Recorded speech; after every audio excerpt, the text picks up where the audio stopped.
Hello नमस्कार दोस्तों। आप सभी का स्वागत है केदारनाथ सीरीज में। दोस्तों, बाबा केदारनाथ की आप सभी पर कृपा बनी रहे। बाबा केदारनाथ की हमने सीरीज चलाई हुई है दोस्तों। खोल दे पंख मेरे कहता है परिंदा, खोल दे पंख मेरे कहता है परिंदा, अभी और उड़ान बाकी है, जमीन नहीं है मंजिल मेरी, अभी पूरा आसमान बाकी है। इस बात को याद रखना है दोस्तों और चलते जाना है। सर्वाधिक विकास खंड वाला जिला। आज से शुरू करते हैं ये केदारनाथ सीरीज दोस्तों। सर्वाधिक विकास खंड वाला जिला कौन सा है दोस्तों? पौड़ी गढ़वाल। कौन सा है? पौड़ी गढ़वाल। और कितने विकास खंड है दोस्तों यहाँ पर? 15। और ये कहाँ पड़ता है? गढ़वाल मंडल में पड़ता है। गढ़वाल मंडल में पड़ता है दोस्तों। पूरी एनर्जी जोश होश के साथ हमें शुरू करना है। और दोस्तों यहीं पर एक चीज आपको याद रखनी है, बारू। एक शब्द रखना है बारू। बा से बनता है बागेश्वर और रू से बनता है रुद्रप्रयाग। दोस्तों ये सबसे कम विकास खंड ब्लॉक वाले जिले हैं जहां पर तीन तीन खंड विकास है। तीन तीन क्या है? विकास खंड है, ब्लॉक है। तो दोस्तों याद रखना है आपको, यहाँ पर ये सारी चीजें आपको पॉइंट को याद रखना है। आगे बढ़ते हैं दोस्तों। सबसे कम विकास खंड वाले जिले, इस चीज का तो आपको पता ही हो गया दोस्तों। आगे बढ़ते हैं। राज्य में कुल पुलिस स्टेशन कितने हैं? 157, 157। ये राज्य में कितने हैं पुलिस स्टेशन? अगर आपसे दोस्तों पुलिस चौकियां पूछे, पुलिस चौकियां पूछे तो पुलिस चौकियों की संख्या कितनी है?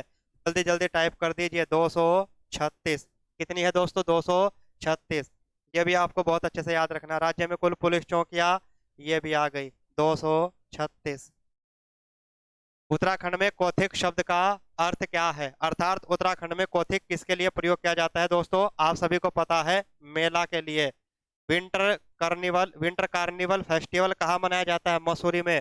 दोस्तों ये चल रहा है, आप यहाँ पर जाइए, बहुत अच्छे से आनंद को महसूस कीजिए। और मसूरी क्या है दोस्तों? ये पहाड़ों की रानी कहा जाता है। देहरादून के पास है, देहरादून में।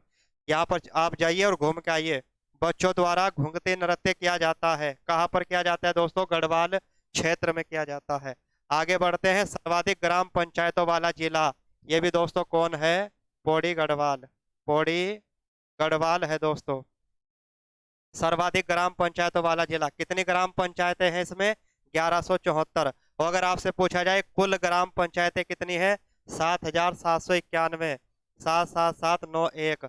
और सबसे कम ग्राम पंचायत कहाँ पर है दोस्तों? चंपावत में है। इसको भी आप नोट करते जाइए जल्दी जल्दी। यहाँ पर देखिए, सबसे कम ग्राम पंचायतों वाला जिला हमने अभी बताया आपको, कौन सा है दोस्तों? चंपावत। क्षेत्र पंचायत के सचिव के रूप में कार्य कौन करता है? बीडीओ। कौन करता है दोस्तों? बीडीओ करता है। इसलिए आप यहाँ पर याद रखना। ढिकाला किस नेशनल पार्क का प्रवेश द्वार है? किसका दोस्तों? मैंने बहुत अच्छे से आपको बताया है, Jim Corbett. Jim Corbett national park का ये प्रवेश द्वार है। कहाँ पड़ता है दोस्तों ढिकाला? नैनीताल में पड़ता है। और नैनीताल कहाँ पड़ता है? गढ़वाल मंडल में पड़ता है। और गढ़वाल मंडल कहाँ पड़ता है दोस्तों? उत्तराखंड में पड़ता है। इस चीज का हमें जानकारी है। पाताल भुवनेश्वर मंदिर कहाँ पर है? पिथौरागढ़ में।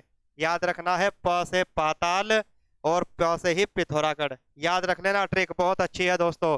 अल्मोड़ा में सबसे पहले प्रेस खोलने का श्रेय किसे जाता है? आप जल्दी जल्दी टाइप कीजिए दोस्तों।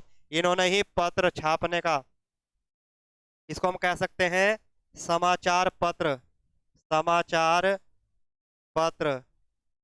अल्मोड़ा में सबसे पहले प्रेस खोलने का और समाचार पत्र छापने का श्रेय किसे जाता है? दोस्तों यहाँ से ट्रिक याद रखना है कि अखबार छापना एक बुद्धि की बात है, इसमें लगानी पड़ती है हमें बुद्धि। तो ट्रिक बन जाएगी बुद्धि वल्लभ पंत। बुद्धि वल्लभ पंत। बुद्धि वल्लभ पंत ने ये कार्य किया था। सविनय अवज्ञा आंदोलन के दौरान अल्मोड़ा नगर पालिका भवन पर तिरंगा किसने फहराया था? उत्तराखंड पुलिस में पूछा गया अभी अभी प्रश्न। तो यहाँ पर दोस्तों इन तीन महिलाओं के नाम रखना है, इन्होंने फहराया था। और प्रश्न पूछा गया था किस नहीं फहराया था, तो इन तीनों के नाम याद रखना है दोस्तों। मंगला देवी, रेवती देवी और जीवंती देवी। आगे बढ़ते हैं दोस्तों। गढ़वाल के दिवंगत विभूतियों के रचनाकार कौन है? भक्त दर्शन। इसको भी आपको बहुत अच्छे से याद रखना है। उसके बाद बाणासुर की राजधानी अगर आपसे पूछा जाए दोस्तों, तो बाणासुर की राजधानी है ज्योतिषपुर। कहाँ दोस्तों? ज्योतिषपुर कहाँ पड़ता है?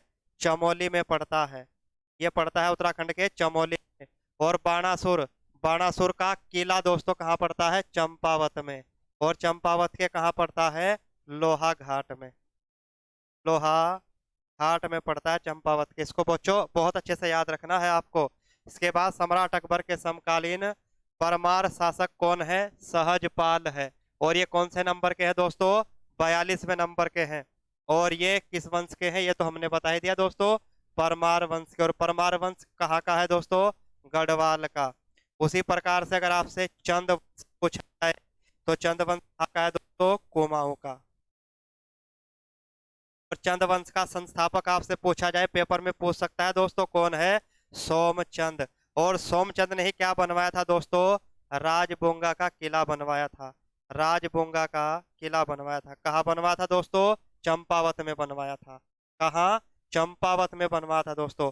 और सोमचंद ने ही किले के चारों ओर 4 किलेदार नियुक्त किए थे, जिनको दोस्तों चाराल या चार आल कहा जाता है। ये 4 किलेदार नियुक्त होते थे, जो यहाँ पर किले के चारों ओर रखवाली करते थे दोस्तों। तो यहाँ पर महारानी कर्णावती की बात कर लेते हैं। सबसे पहला पॉइंट तो आपको इनके बारे में याद रखना कि गढ़वाल की महारानी है। गढ़वाल की महारानी कर्णावती। और दोस्तों महीपति शाह की, महीपति शाह की क्या है? ये पत्नी है। महीपति शाह की रानी है। और दोस्तों पृथ्वीपति शाह, पृथ्वीपति शाह, पृथ्वीपति शाह की क्या है दोस्तों? ये माता है। ये शब्द आपको याद रखने हैं दोस्तों, बहुत जरूरी। ये महीपति शाह की पत्नी है, गढ़वाल की महारानी है, और दोस्तों पृथ्वीपति शाह की माता है। दोस्तों इनका कार्य क्या है? सबसे अच्छा और सबसे बहुत ही अच्छा कार्य इन्होंने क्या किया दोस्तों? इन्होंने कार्य किया देहरादून में, देहरादून में दोस्तों करणपुर की स्थापना की। देहरादून में करणपुर की स्थापना। यदि देहरादून में आप जाते हैं तो वहां पर करणपुर जो क्षेत्र है वो इन्होंने ही बसाया था। और दोस्तों इसके बाद इन्होंने शाहजहां, इन्होंने किसके दोस्तों?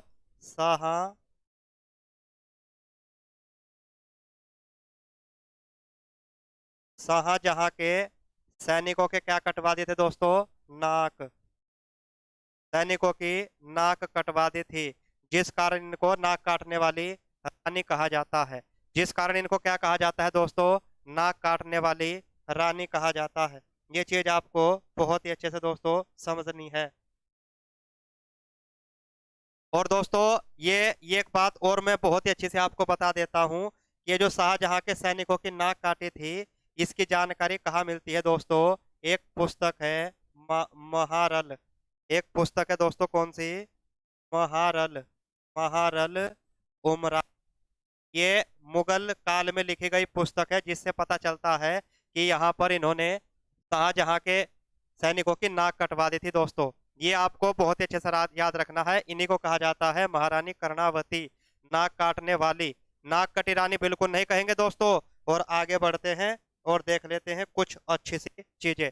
एक एक पॉइंट और दोस्तों यहाँ पर याद रखना है, जो ये महीपति शाह है, महीपति शाह के सेनापति है। इनके सेनापति का नाम आप जल्दी जल्दी बता दीजिए दोस्तों, कौन है? माधो सिंह भंडारी। कौन है? माधो सिंह भंडारी। माधो सिंह भंडारी इनके सेनापति है। और यहीं पर एक बहुत अच्छा सा नाम याद रखना है, एक है महीपति शाह। महीपति शाह कौन है? कर्णावती के पति है। इनके सेनापति कौन है दोस्तों? सेनापति। यहाँ से प्रश्न जरूर बनेगा दोस्तों, जो मैं बताना चाह रहा हूँ आपको बहुत ही अच्छे से। ये महीपति शाह, इनके माधो सिंह भंडारी, माधो सिंह भंडारी।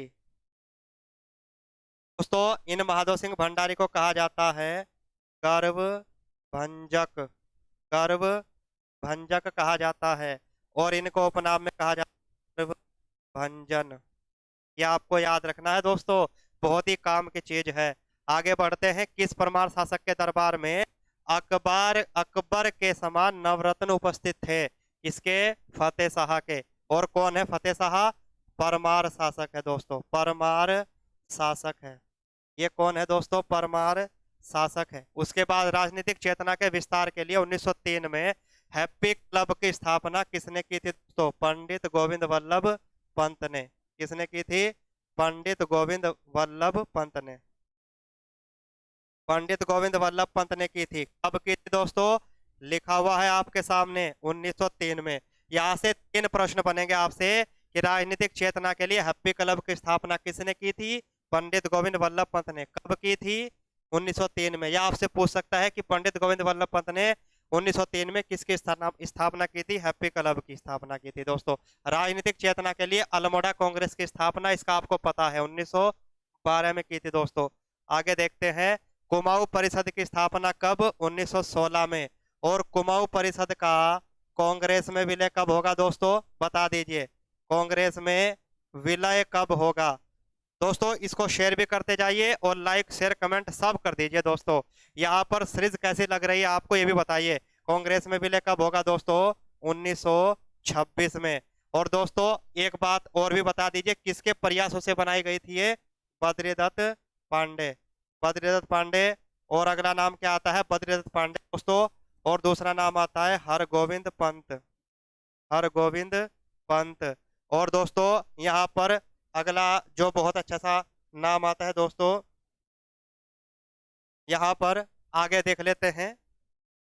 गढ़वाल कांग्रेस की स्थापना कब दोस्तों? 1918 में। ये सन बहुत ही जरूरी है आपके लिए। महाधिवक्ता उत्तराखंड का। दोस्तों जब महाधिवक्ता की बात करते हैं तो मैं थोड़ा सा आपको समझा देना चाहता हूँ। एक होते हैं केंद्र के अंदर और दूसरे होते हैं राज्य के अंदर। दोस्तों ये केंद्र के अंदर प्रथम विधि अधिकारी होते हैं। अगर आपसे पूछा जाए केंद्र के अंदर, पहले तो पद का ही नाम बता देते हैं दोस्तों। केंद्र में होता है महान्यायवादी। महान्यायवादी। और राज्य के अंदर होते हैं दोस्तों महाधिवक्ता। कौन? महाधिवक्ता। दोस्तों केंद्र के अंदर होते हैं अनुच्छेद 76 के अनुसार महान्यायवादी। और राज्य के अंदर होते हैं 165 के अनुसार महाधिवक्ता। महान्यायवादी की नियुक्ति दोस्तों कौन करते हैं? राष्ट्रपति। राष्ट्रपति के द्वारा होती है। उसी प्रकार से दोस्तों अगर आपसे पूछा जाए यहाँ पर महाधिवक्ता की नियुक्ति किसके द्वारा होती है? राज्यपाल के द्वारा होती है। दोस्तों जब बात हम करते हैं नियुक्ति की और इनके लिए स्पेशल अनुच्छेद है, तो दोस्तों ये पद कैसे होंगे? दोनों संवैधानिक पद है। ये क्या है दोस्तों? संवैधानिक पद है। दोस्तों यहाँ पर ये क्या होते हैं? प्रथम विधि अधिकारी। ये प्रथम विधि अधिक। देखिए यहाँ सुन करके आपको लग रहा होगा कुछ बच्चों को, अगर आपसे पूछा जाए देश का प्रथम विधि अधिकारी कौन होते हैं? तो महान्यायवादी। अगर आपसे पूछा जाए राज्य का प्रथम विधि अधिकारी कौन होते हैं? तो यहाँ पर महाधिवक्ता। दोस्तों सुप्रीम कोर्ट के मुख्य न्यायाधीश या हाई कोर्ट के मुख्य न्यायाधीश नहीं लगाना है उत्तर आपको। प्रथम विधि अधिकारी की बात जब करेंगे तो महान्यायवादी या महाधिवक्ता होगा। केंद्र के अंदर महान्यायवादी, राज्य के अंदर महाधिवक्ता। आपको याद रखना है दोस्तों। इसके बाद एक चीज बहुत अच्छे से याद रखनी है कि महान्यायवादी जो होते हैं वो राष्ट्रपति को कानून संबंधित सलाह देते हैं, या राष्ट्रपति को जब कानून संबंधित सलाह लेनी होती है तो तब ये देते हैं। उसी प्रकार से महाधिवक्ता राज्यपाल को कानून संबंधित जानकारियां देते हैं। अब बढ़ लेते हैं दोस्तों अपने इस क्वेश्चन की तरफ। यहाँ पर अगर आपसे पूछा जाए महाधिवक्ता यहाँ पर कौन होता है दोस्तों, सबसे पहले तो देख लेंगे अनुच्छेद 165 के अनुसार। दोस्तों अगर फिर देखें ये नियुक्ति कौन करते हैं? नियुक्ति किनके द्वारा होती है? राज्यपाल के द्वारा। और दोस्तों उसके बाद कार्यकाल, अगर आपसे पूछा जाए इनका कार्यकाल कितना होता है दोस्तों, कार्यकाल निश्चित नहीं है। कार्यकाल निश्चित नहीं है। इसके बाद दोस्तों हम एक चीज और देखते हैं, यहाँ पर महाधिवक्ता राज्य का प्रथम विधि अधिकारी होता है। प्रथम विधि अधिकारी होता है।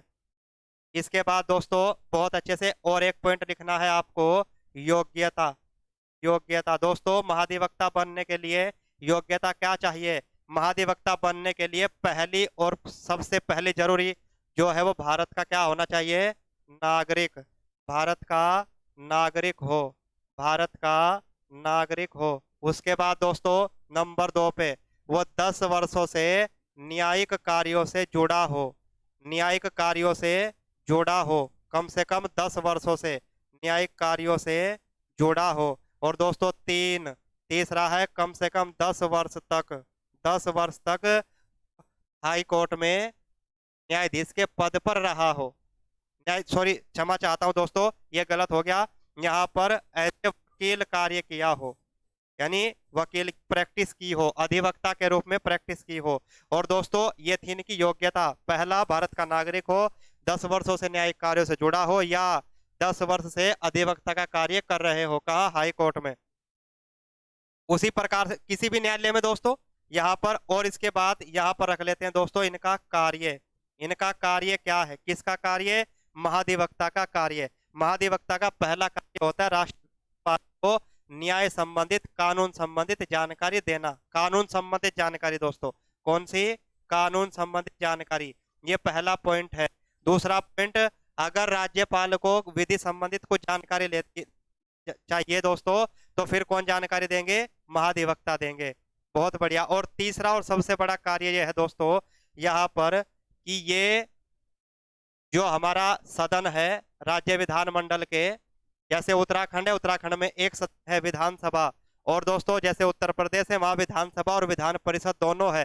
तो हम कह सकते हैं कि ये राज्य विधानमंडल के सदन में बोल सकते हैं, अपने विचार रख सकते हैं, लेकिन वोट नहीं कर सकते हैं।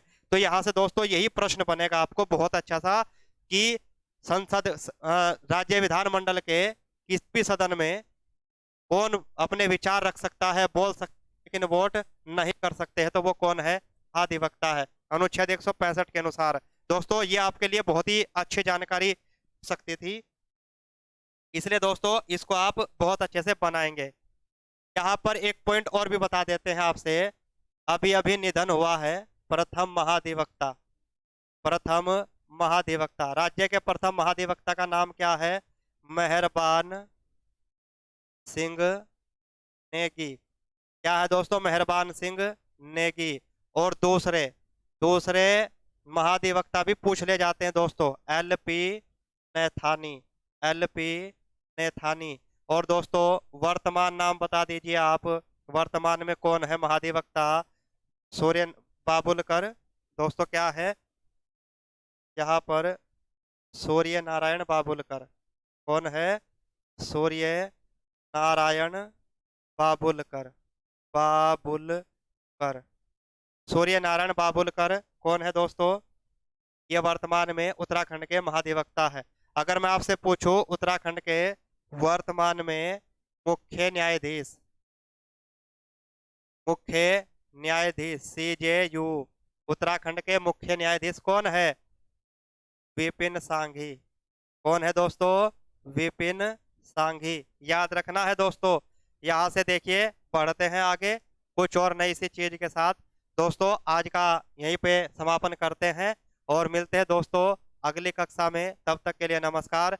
दोस्तों इस केदारनाथ सीरीज को आप सभी का इतना प्यार मिल रहा है कि मैं कोशिश कर रहा हूं कि दिन में आपको 3 से 4 वीडियो दी जाए, 3 से 4 लेक्चर दिया जाए, ताकि आपका अच्छे से रिवीजन हो सके। दोस्तों मिलते हैं अगली कक्षा में, तब तक के लिए जय हो बाबा केदारनाथ की।